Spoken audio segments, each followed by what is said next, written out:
دیکھیے، جو آپ کا پہلا سوال ہے انجینئر محمد علی مرزا کے حوالے سے کہ انہوں نے یہ کلیم کیا کہ 295 سی کے مقدمے میں شاید وہ پہلے ملزم ہیں کہ جن کو ضمانت پر رہائی ملی۔ پہلی بات تو یہ ہے کہ یہ انتہائی افسوسناک بات ہے کہ وہ اس کو بڑے فخریہ انداز میں پیش کر رہے ہیں۔ ان ان کو اس بات کا ادراک اب بھی نہیں ہے کہ ان پہ جو الزام ہے وہ توہین رسالت کا الزام ہے۔ اب وہ توہین رسالت کے ایک مقدمے میں اگر ان کو ضمانت مل گئی ہے تو اسے وہ ایک بہت تاریخی واقعے کے طور پہ پیش کرنا چاہ رہے ہیں کہ شاید وہ ایک بڑے منفرد شخصیت ہیں کہ جنہیں پاکستان کی تاریخ میں توہین رسالت کے مقدمے میں ضمانت ملی ہے۔ تو یہ بات بالکل حقیقت کے برعکس ہے۔ ایسا نہیں ہے کہ 295 سی کے مقدمے میں انجینئر محمد علی مرزا پہلے شخص ہیں کہ جن کو ہائی کورٹ کی جانب سے ضمانت دی گئی ہے۔ آپ اس بات سے بخوبی واقف ہوں گے کہ گزشتہ تقریباً 4-5 سال سے ایف آئی اے کا سائبر کرائم ونگ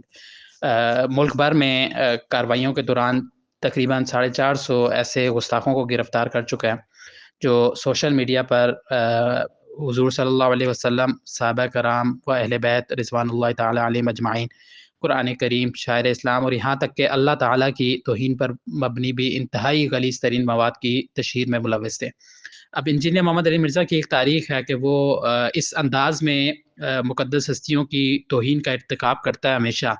کہ براہ راست اس پہ توہین رسالت کا یا توہین صحابہ و اہل بیت کا یا مقدس ہستیوں کی توہین کا الزام نہ لگ سکے۔ لیکن اس دفعہ جو اس کے خلاف قانونی کارروائی شروع ہوئی ہے، میں یہ امید رکھتا ہوں کہ اس کارروائی کو منطقی انجام تک پہنچایا جائے گا اور قانون کے مطابق ان کے خلاف مقدمے کا فیصلہ ہوگا۔ اس سے بدترین گستاخ F I A cyber crime wing کی جانب سے گزشتہ 4-5 سال کے دوران ملک بھر سے گرفتار کیے گئے ہیں۔ ان گستاخوں میں سے تقریباً 100 گستاخوں کو اس وقت تک Lahore high court, Sindh high court اور اسلام آباد ہائی کورٹ کی جانب سے ضمانت پر رہائی مل چکی ہے۔ تو جب اس حد تک بدترین گستاخوں کو بھی ہمارے عدالتوں میں بیٹھے کچھ مخصوص ذہنیت کے حامل ججز نے ضمانت پر رہائی دی ہے، تو انجینئر محمد علی مرزا کو بھی ضمانت پر رہائی ملنا میرے لیے تو کوئی بہت بڑی تعجب کی بات قطعی طور پہ نہیں ہے۔ اب جہاں تک آپ کے اس دوسرے سوال کا تعلق ہے کہ یہ جو ضمانتوں کا ایک سلسلہ شروع ہوا، کیا انجینئر محمد علی مرزا کی ضمانت میرٹ پر ہوئی ہے یا جو باقی گستاخوں کو ضمانتیں مل رہی ہیں وہ میرٹ پر ہو رہی ہیں؟ جہاں تک انجینئر محمد علی مرزا کے مقدمے کا تعلق ہے تو میں نہیں سمجھتا کہ انجینئر محمد علی مرزا کو جو Lahore high court Rawalpindi bench کی جانب سے ضمانت دی گئی ہے وہ قانون کے مطابق ہے، اس لیے کہ جو تعزیرات پاکستان ہے اس میں دو طرح کے جرائم ہیں۔ ایک یہ کہ جو قابل ضمانت جرائم ہے اور دوسرے وہ جرائم ہیں جو ناقابل ضمانت ہیں۔ یہ جو توہین رسالت کا جرم ہے یہ ان جرائم میں شامل ہے جو ناقابل ضمانت ہے۔ تو اس میں قانون، بنیادی طور پہ قانون یہ ہے کہ اس میں ضمانت نہیں ہو سکتی تا وقت یہ کہ 2 سال کا ٹائم ایسا وقت گزر جائے کہ ملزم جیل میں ہو